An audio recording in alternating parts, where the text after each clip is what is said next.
We've all dreamt about it, right? What would it be like to actually fly? I'm not talking about getting on a plane. I mean with your own set of wings. Well, today we're going to dive deep into that. We're exploring what would have happened if human evolution took a completely different turn, one that took us straight into the sky. Just take a second and really picture that. A world where your morning commute isn't in traffic, but on a current of air, where your whole point of view is, literally elevated. It's a beautiful thought, a really romantic idea. But as we're about to find out, the dream of flight, it comes with a pretty heavy price. Yeah, because before we can even begin to talk about cool stuff like sky cities and new mythologies, we have to face the cold, hard laws of physics and biology. The fantasy of human flight is one thing. The brutal reality of getting a human body off the ground, that's another thing entirely.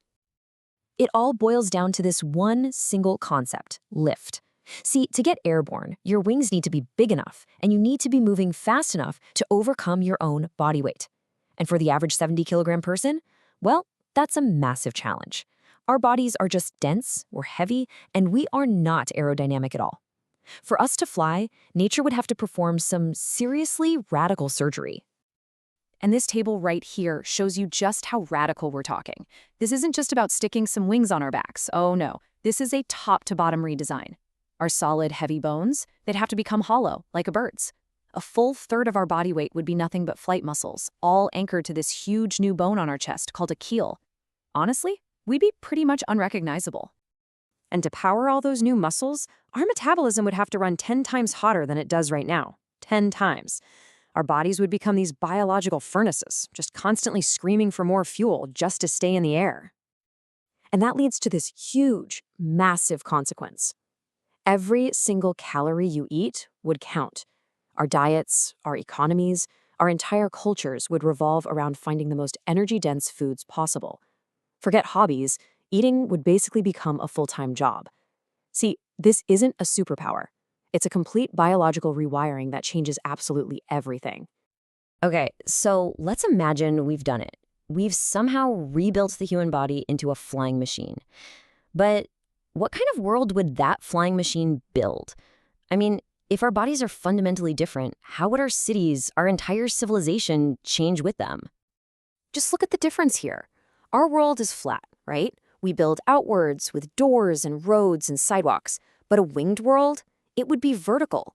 Cities would be carved into cliff sides, with perches instead of porches.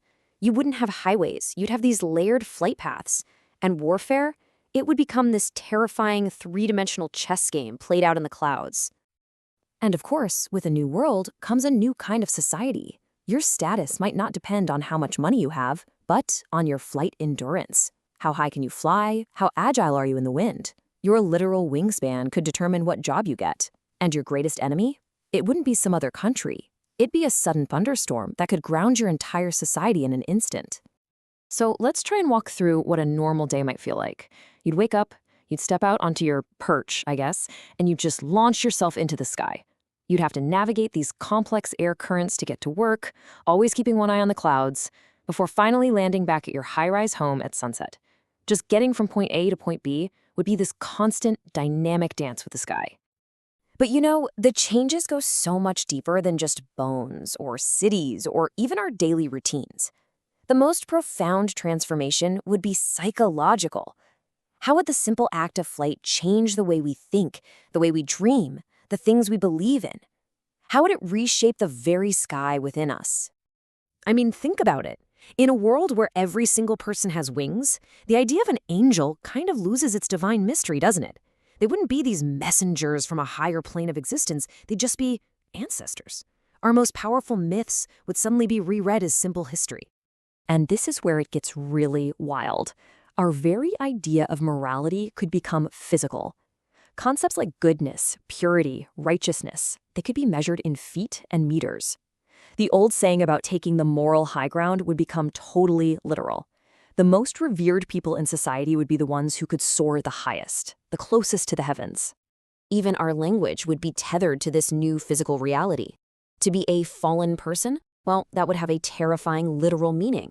All the metaphors we use to understand our lives, feeling up or down, having lofty goals, they'd all be grounded in the physical act of flying. So, All right, we've completely rebuilt our bodies, our cities, and even the very structure of our thoughts. It really seems like we'd be an entirely different species. But what if, after all of that incredible change, the most essential part of being human remained exactly the same? This quote right here, it gets to the very core of this whole thought experiment. It isn't just about the mechanics of flight. It's about identity. It's about what it actually means to be human. And the answer might not be what you think. And this is the heart of it all.